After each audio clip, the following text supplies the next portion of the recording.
It's a pivotal moment for the Buccaneers as they reach a crossroads Thursday night against Atlanta. That and more on today's episode of Locked On Bucs.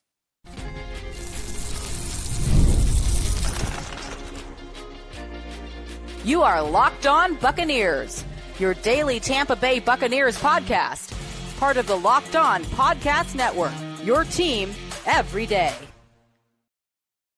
What's up, and welcome into this episode of Locked On Bucs, your daily podcast covering the Tampa Bay Buccaneers, part of the Locked On Podcast Network, now the #1 sports podcast network. I want to thank you for making Locked On Bucs your first listen or view every day. Don't forget you can subscribe or follow for free on YouTube or wherever you get your podcasts. And of course, you can follow along on Twitter. I am James Yarcho at JYarcho_Bucs, here with you every Monday through Friday, along with the everydayers. And for that, I want to share my appreciation for your continued support of the show. This episode is brought to you by FanDuel. If you want to be right in the middle of the action this season, visit FanDuel.com to place your NFL live bets all season long. Injury updates, some potential returns here for the Tampa Bay Buccaneers. And of course, I'm going to give you my thoughts on the signing of Jason Pierre-Paul. That is all coming up in a little bit. But I want to start this one with kind of a State of the Union address here. I want to talk about where we are compared to where we thought we would be and where we thought we should be. So to my fellow Bucs Nation, here's where things stand. This was a season that had high expectations and high hopes since about May. You saw the team actively address the pass rush, bring back Godwin and Levante, bring in a stud receiver in the draft, along with 2 corners, an edge rusher, a defensive lineman, and another wild card receiver there at the very end of the draft. And after last season, we talked incessantly about the needs on the edge, along the defensive line, in the secondary. That was all addressed. Linebacker was a need, but we also hadn't seen what Servassier Dennis was truly capable of. So there was a chance that they already had their answer in-house. We spoke about this team having one of the most explosive and unstoppable offenses in the NFL. The system was supposed to be similar to what it was under Liam Cohen, with a couple of tweaks here and there, but largely the same system that this team just excelled with in 2024. So where did it all fall apart? Where did the train come off the tracks? To me, this all starts with Tristan Wirfs. And him having surgery right before training camp was the beginning of the derailment here. We already knew that Godwin was likely going to miss some time. That was baked into the cake. But all of a sudden, you lose Tristan Wirfs, and you don't know for how long. Then it's David Walker, your new young edge rusher that was expected to be a big part of the rotation. Then it was Jalen McMillan getting decapitated by his quarterback in a preseason game. From there, it was just an avalanche of misfortune and bad luck. You shuffle the offensive line because Wirfs isn't there. Then you lose Gedeke and Cody Mauch, so you shuffle some more. You get Godwin and Tristan Wirfs back, but then you lose Mike Evans and Bucky Irving. You lose Godwin again, but you get Evans back just to lose him for even more time. Baker gets hurt multiple times, but battles through it. Abuka gets hurt, but battles through. More offensive linemen get hurt, so you're signing more practice squad players. Kalijah Kancey goes down for the season. Jamel Dean, he's playing at an all-pro level, but he's in and out of the lineup.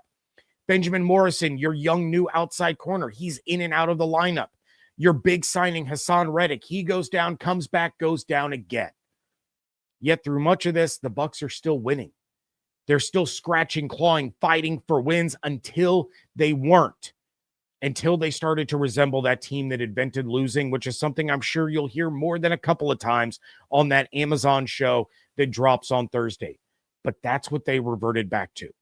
It started with an emotional letdown in Detroit. The Bucs were already not playing well, but then Baker finds Mike Evans on a deep ball that could have swung the game. It could have given them that spark that they needed to scratch, claw, and battle their way back. Instead, it swung the season by taking Mike Evans out.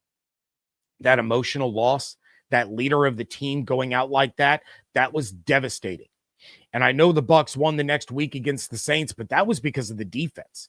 The offense hasn't been anything close to competent outside of most of the Buffalo game ever since Mike got hurt. But you know, they've done enough in some of these games to still win. It's been the defense. I just ran through all those injuries, and they were almost all offensive players. Cansey was a big injury, but other than that, it's been one or two games here or there. So why is that side of the ball struggling so badly? That's where my problem is with the state of the team. Bowles is in charge of the defense. Bowles has worked with Jason Light to pick these players in order for him to run his extremely overcomplicated scheme that he can't seem to be able to run now. The team just isn't responding or executing or performing, and that's where we hit the crossroads.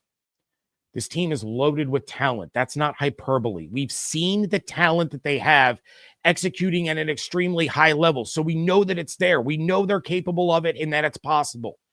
But the talent doesn't win out on its own. And I have reached a point now where I don't have faith in this team to play to the level that they are capable of because of the people calling the shots. No, that doesn't mean Jason Light. I'm talking about the coaching staff. I've said that I'm not out on Grizz, and I know some of you are. I think he's going to be a fine offensive coordinator, but it may not be for this team. This might have been too much too soon, and he may not have been ready for his shot quite yet.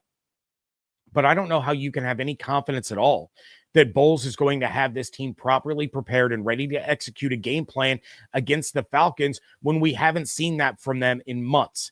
We haven't seen them fix the consistent problems that show up week after week. It's always the same crap. It's always the same mistakes, and it never gets fixed. How can anyone believe that this team is going to be ready for prime time? Worse yet, how can the team itself believe that they can get the job done? I've mentioned it once before. This looks like a team that has lost all their confidence. They look like a team that keeps waiting for the moment where things start to go south. They're waiting for that other shoe to drop. They can be playing incredible ball, but the better they play, it's almost as if they get more tense because they feel like the inevitable things that happen each and every week are going to happen again, and that's when it falls apart. That's when that one thing goes wrong and they don't rally and recover. They shrivel and shrink and collapse.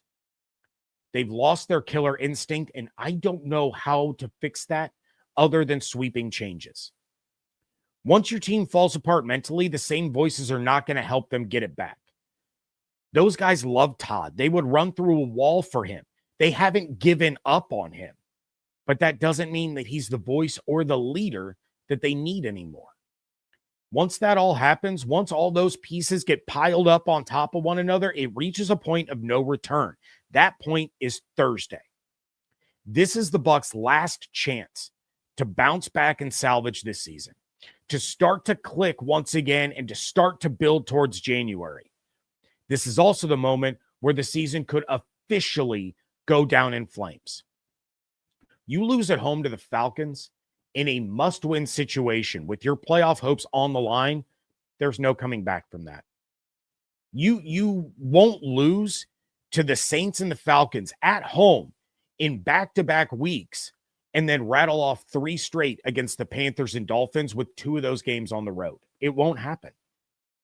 Starting 5-1, then dropping to 7-6 in and of itself is a fireable offense. But this game Thursday night, this is the season. This is Todd Bowles' job. He cannot save his job by winning this game, but he can't save his job without winning this game. And I just don't know how the Bucs can win it.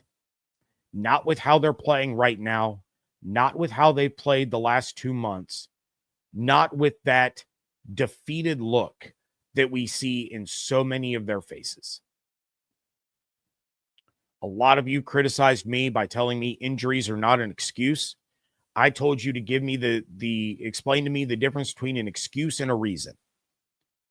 Injuries have played a big part in how this season has gone, but at some point, you have to get over it.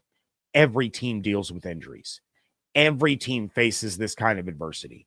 The Detroit Lions last year had more injuries than any team ever, and they still managed to be the 1 seed in the NFC. The Bucs have the talent to do the same. I question whether or not they have the leadership. That said, the Bucs may have some help on the way as key players like Mike Evans, Tristan Wirfs, and Hassan Reddick are trending in the right direction. That's coming up next on today's episode of Locked On Bucs, part of the Locked On Podcast Network, your team every day. No, there's no reason to let big wireless drain your wallet, especially during the holidays. Right now, Mint Mobile is running their best deal of the year. All of their unlimited plans are 50% off. That means you can lock in 3, 6, or even 12 months of unlimited premium wireless for just $15 a month. It's the easiest way to take your overpriced phone bill and give it the Scrooge treatment. And what makes this even better is how simple Mint makes the switch. No contracts, no nonsense, just real savings and real quality service. You can even bring your phone and your number with you.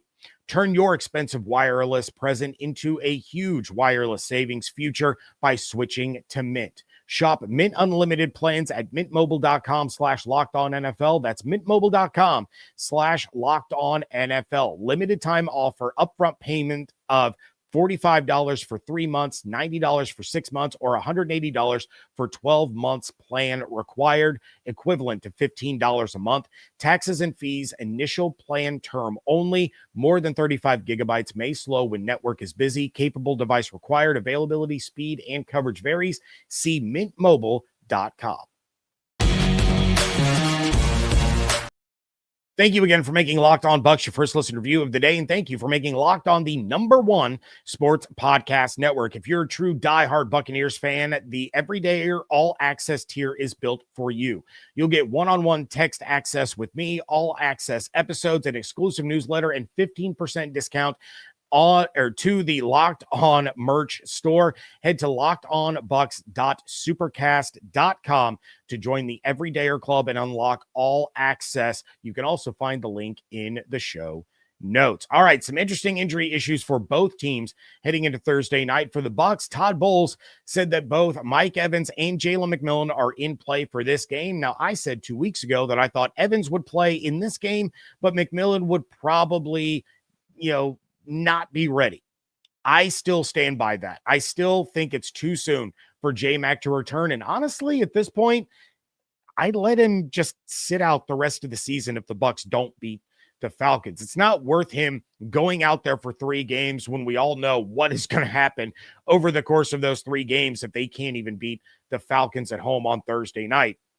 As for the rest of the Bucs, though, you had Tristan Wirfs miss last week with the oblique injury. He's been limited in practice this week. Bucky Baker, Benjamin Morrison, Rashad Wisdom, they were all full participants this week. They all look like they are ready to roll. What has me worried is Tyke Smith.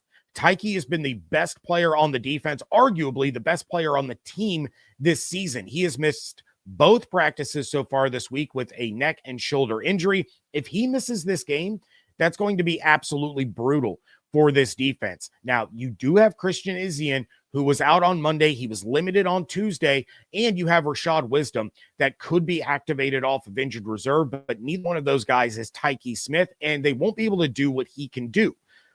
If Izien can go, I'm a little less worried because we know that he can make plays. He proved it all of last season. But still, if Tyke doesn't go, that's still a huge blow to this defense. You have Cade Otton and Servassier Dennis have both missed practice all week, and they are in danger of missing this game. Dennis, I think, is the more likely player to be ruled out. He's dealing with a hip injury that might not allow him to ramp up in time to play on a short week. So that means Deion Jones would start in his place if he can't go. And I know some of you are already celebrating. Look, I think Dennis has improved throughout the year, and I think he's made some really good plays. But I also think that we have seen where his ceiling is. He is a great rotational guy. He can come in, he can make some plays for you off the sideline. I just don't think that he's a starting caliber NFL linebacker. I like the growth that we've seen. I like the improvements that we've seen, but I think that's the best you're ever going to get out of Voss. That's why I mentioned linebacker being a need in the offseason. On Monday's episode, you need 2 of them because I don't think Levante David plays after this season. As for Cade Otton, well, be careful what you wish for, Bucs fans. I've seen a lot of people throwing shade and hate Otton's way. If he misses this game, that'll mean that it's Payne Durham and Devin Culp.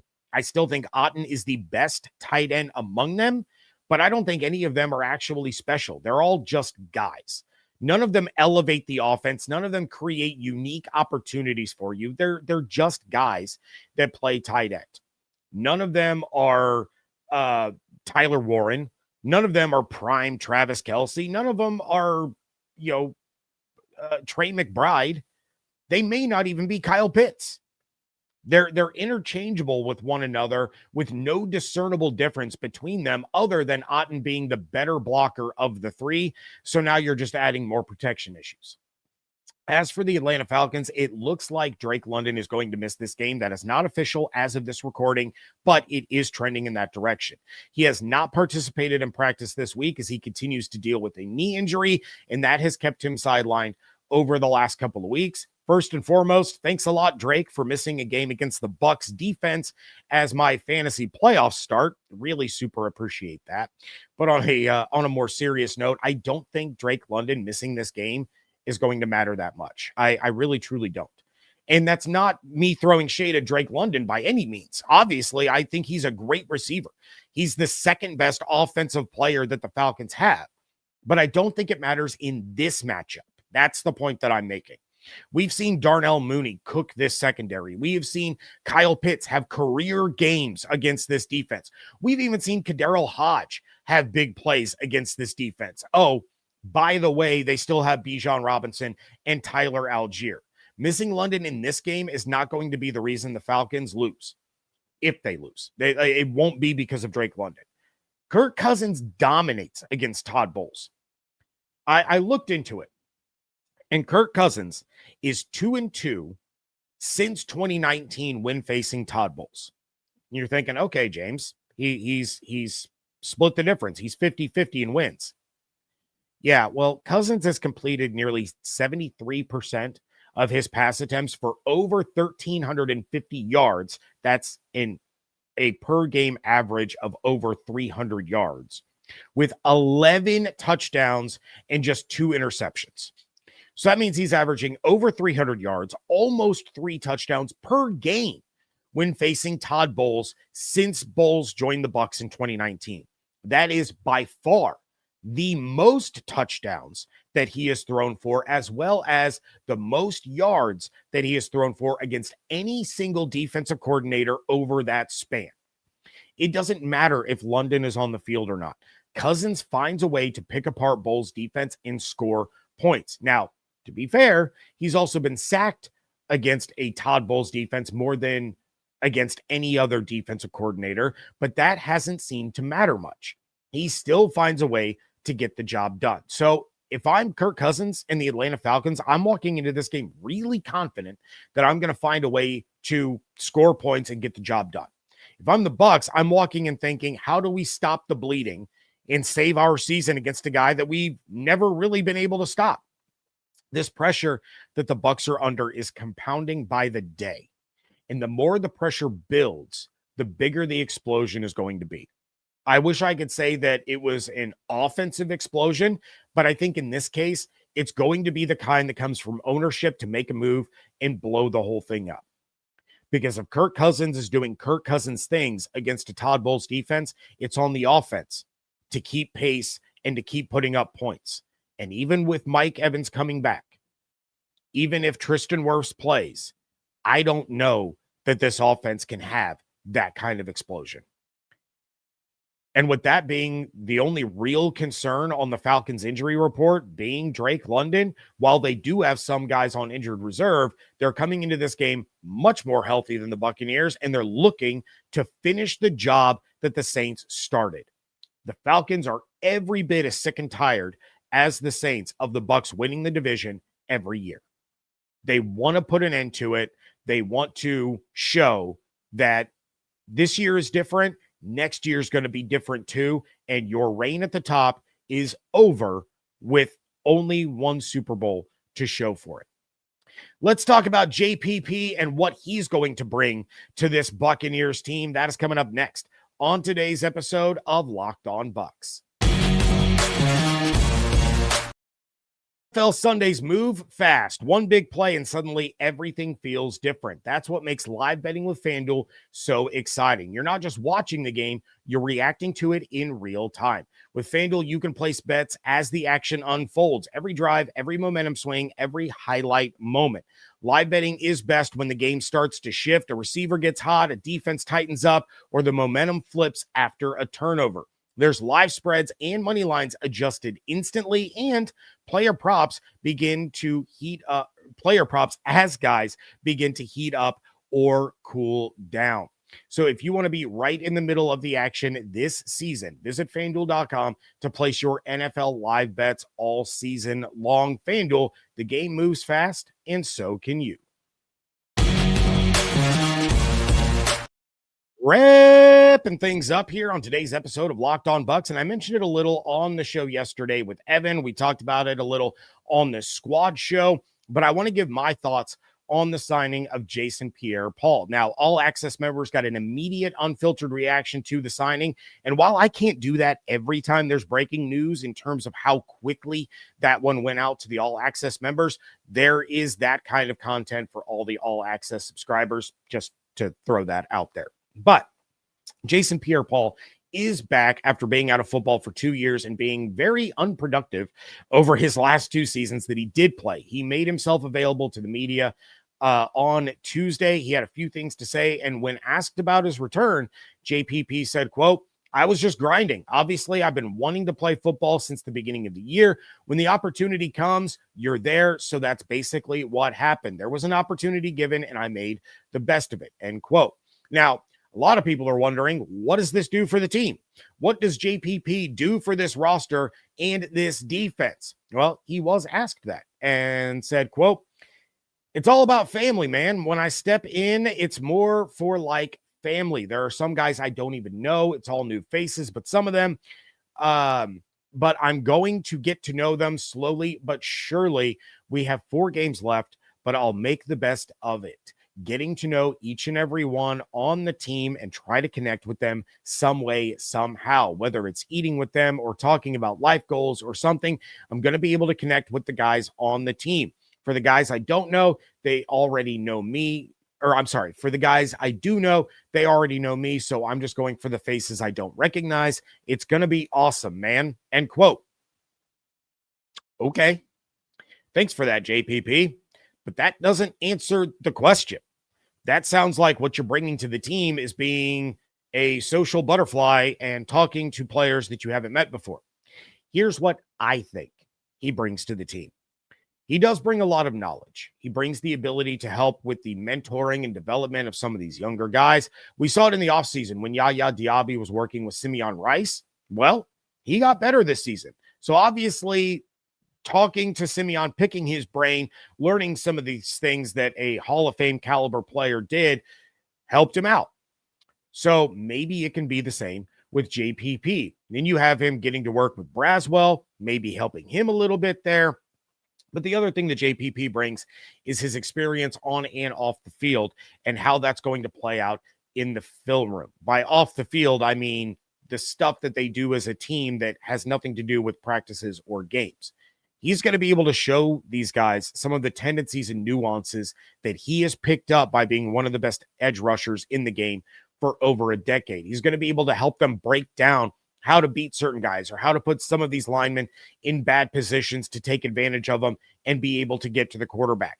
He's that legend and the elder statesman in the room the players are going to listen to when he starts to speak because they know that they can learn something. When Larry Foote was asked about JPP's return, he said, quote, "We're not looking specifically, I don't want to speak for Jason Light and Bowles, but it wasn't just for the outside linebackers. He's a guy that can bring some of the intangibles that we cannot bring as coaches that I think he can help. I'm not speaking for those guys. That's the way I'm looking at it. His energy and his juice, we'll see what he can do the next couple of weeks. This is a short week. We'll see if he has something in the tank. We worked him out. He looked good. I worked him out personally, and he can still move and bend, and he has that God-given freaky ability.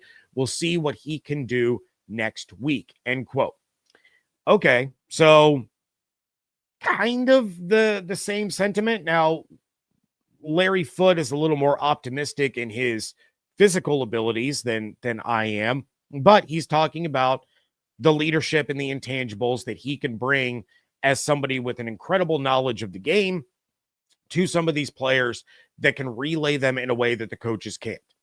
That's kind of natural. That's not to say that the coaching staff isn't good enough at coaching up the players. What it's saying is players can talk to players and relay information in a very different way than coaches can. But here's what JPP isn't going to bring you: much, if any, actual on-field production. Remember, he was signed to the practice squad, so we have no idea if he'll even get elevated for a game or not. But to me, this is really reminiscent of when the Bucs signed Shaq Barrett. Everybody got all excited, and then he didn't really play or produce anything at all. That is what this move feels like to me. Now, that's not to say that he won't have an impact at all. He very well could. I think he will. I'm just saying that I don't think you're going to be able to see his impact showing up in the box score. It's not going to show up under his stat line on ESPN's website when a game is over. He's not going to go out there on the field as a 37-year-old who's been out of the league for 2 years and get you 3 sacks in a game. He's not going to go out there and hit Rico Dowdle for a loss of 5 yards at a crucial moment in the fourth quarter against the Panthers. That's not who he is anymore. And I hope I'm wrong about this. And I hope he does go out there and gets 4 sacks over the course of 3 games. But this just seems like something that no one would talk about if his name wasn't JPP. If his name was Adrian Claiborne, if his name was D Ford, no one's talking about this. It would just be like, oh, all right, they signed a player that's been out of the league for a couple of years, is still in shape, and won a Super Bowl. That's cool. Guess we'll see what happens. They aren't talking, those players aren't talking to the media. They aren't being talked about on podcasts or sports radio or in articles. It's only because it's JPP. And like I said, I hope I'm wrong about this and he goes out there and just absolutely dominates. I just don't see it happening. Not at this stage of the season, not at this stage of his career, not at his age, and for as long as he's been away from the game. I want to thank you for tuning into today's Locked On Bucs Crossover Thursday with Aaron Freeman coming up tomorrow, which is obviously going to play as our final preview episode. And then we will go live on this show immediately following the Thursday night game. After that, we will go live with the Bucs squad show. So plenty of coverage still coming about this Bucs Falcons matchup. Make sure you subscribe and follow Locked On Bucs so you get all the latest episodes. Make sure those notifications are turned on YouTube so that you know whenever we go live. Did Locked On Bucs make your Spotify Wrap? Prove it on social media to secure a free month of our brand new Everydayer Club. Just tag our national Locked On Podcast Network account on any social platform, and we'll drop you a code. Be one of the first to join the Everydayer Club to get your favorite show ad-free and exclusive access to the members-only Discord channel. Again, make sure you're subscribed on YouTube as well as wherever you get your podcast. You can still be a Locked On Bucs insider. Go to joinsubtext.com/LockedOnBucs or click the link in the show notes. Follow on Twitter at Locked On Bucs, at JYarcho_Bucs, Instagram and TikTok at Locked On Bucs, at both of those places. Hope you all have an absolutely outstanding day. Stay safe, stay healthy, fire the cannons. Want to thank you so much for joining me right here on Locked On Bucs, part of the Locked On Podcast Network, your team every day.